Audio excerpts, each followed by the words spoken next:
Hello, Tiffany, and welcome to your natal chart reading. So first and foremost, this thing we are looking at, this pie, this cookie, this pizza, is a representation of your life as Tiffany, because Tiffany has been many different names, races, religions, genders, over hundreds or possibly even thousands of years, as your soul first stepped into Earth's atmosphere with the goal of gaining so many soul points that when you return back to the multiverse, you go wherever you wanted to.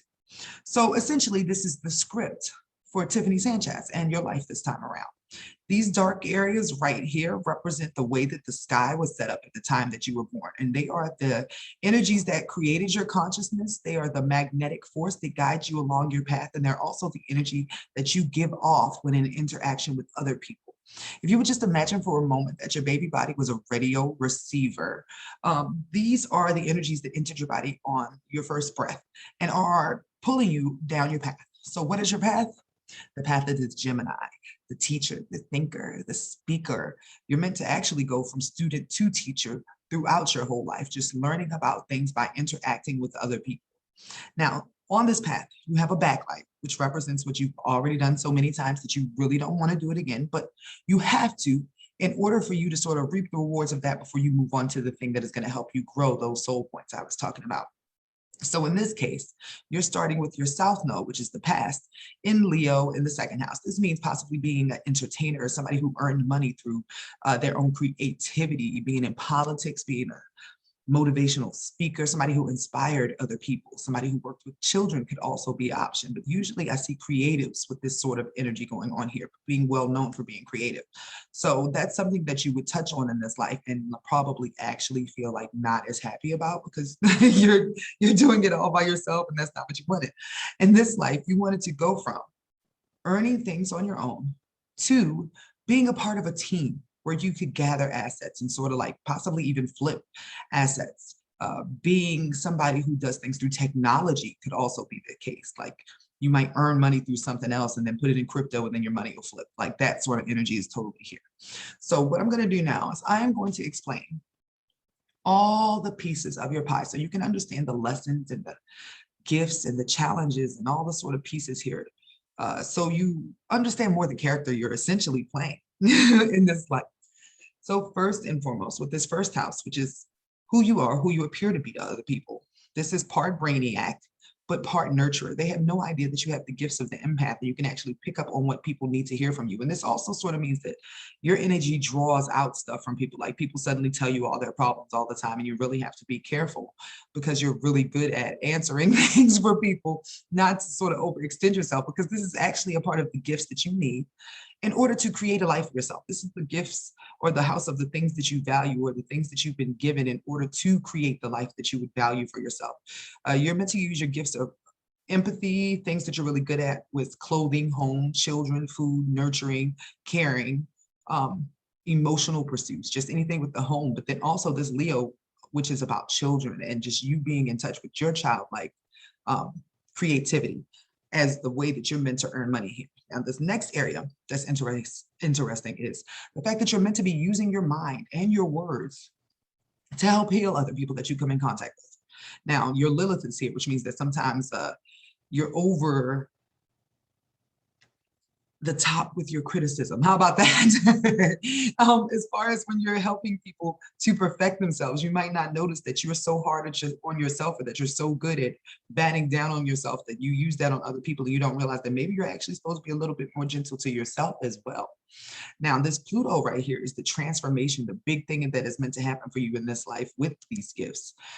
Also where your power is, because it appears that you've earned them over many times, many lifetimes, but for you, with this being in Virgo, this is the 29th degree. This is a critical degree, the final time that you are using your power, specifically the power of your words, because this is owned by Mercury also, in order for you to help transform a specific group of people. And we're going to get into who those groups of people are more when we get to your sixth house, which connects to this, but you're meant to be of service with your power, the power of your mind. So the next area we're going to look at is this Libra energy, which is about partnership, balance, politics. And this is who you are at the core. This makes you sort of aristocratic. You like the finer things in life. You like your house to be balanced. Is extremely important part for you. This Uranus here means that you are capable of making a radical change or a quick change in writing, in words, in the way that words are viewed, but it's something that is done at home for you. For you, you recharge at home. You're actually meant to be known for what you do at home in your partnership. Do you have a partner that you're going to be earning money with? Probably in the future. That's something that's important on here, but it does appear that there's somebody who's older or maybe foreign that is meant to help come balance this out. There's also a part of here that has some Scorpio, which means that at some point there was some difficulties at home, maybe in your childhood, poverty or secrecy amongst the family, sexual issues, money issues could also be the case. But that is in connection to the way you express yourself now and how you're meant to earn money. You are meant to be bringing things that are considered dark to other people, sort of to light. Your Jupiter, which is kind of your luck, your expansion, your growth here, is when you start to maybe, like, I don't want to say make horror movies, because that's what that felt like for a second. But when you start to talk about your transformation, what you have overcome, starting to step outside of that part of you that keeps words to yourself, because it appears that there's a thing here that is keeping you from sharing your truth. And that's really important for you because karmically, you see this Neptune, that's the karma planet. You have a story that you're meant to tell because despite what you've been through in other parts of your life, you have an optimistic attitude about you. You are able to spin any situation. And that's why your words heal other people. Your mind is in the mind of an entrepreneur, a business person, but it's always in your house of partnership, but also the public eye.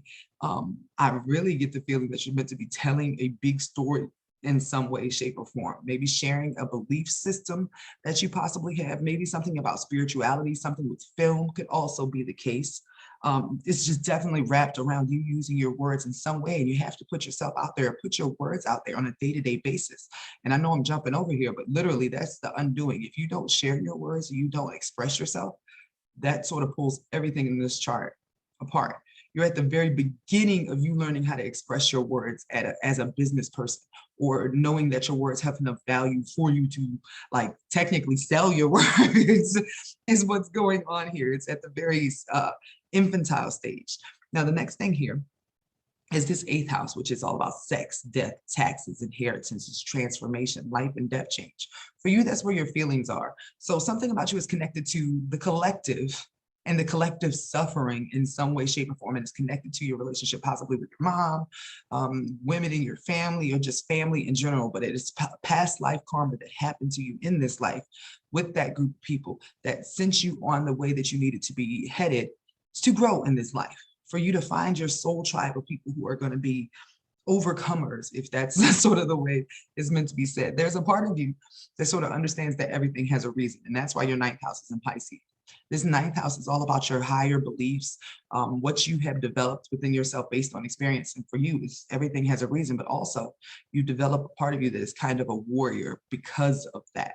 That is also your wound, something about the fact that you've had to be a fighter in your reputation. And maybe some people might misunderstand you or think you may be confrontational with this wound right in the front, but that's the thing you're meant to overcome. You are a fighter in your career because you're inspiring other people to be fighters as well. But you're also a bit of an artist, somebody who is really into peace, but you're like willing to fight for peace with this sort of energy going on here. Now, the interesting thing is this Taurus energy of your Earth experience essentially had a hold on it until after 28, and possibly it would be again until after 60 if you had not started moving towards your soul tribe. You belong to a certain group of people online, essentially. You see how all this is connected, like you're healing a specific group of people through sharing your story. And everything is sort of held off until that is done. There's a lot of really good stuff here that says you're meant to be doing something that's pretty big, and I could see why that would be bothering you. So Tiffany, this is a great start for you to sit down and think about, hey, what story would I have to tell that is literally meant to change people's lives? Thank you, Tiffany.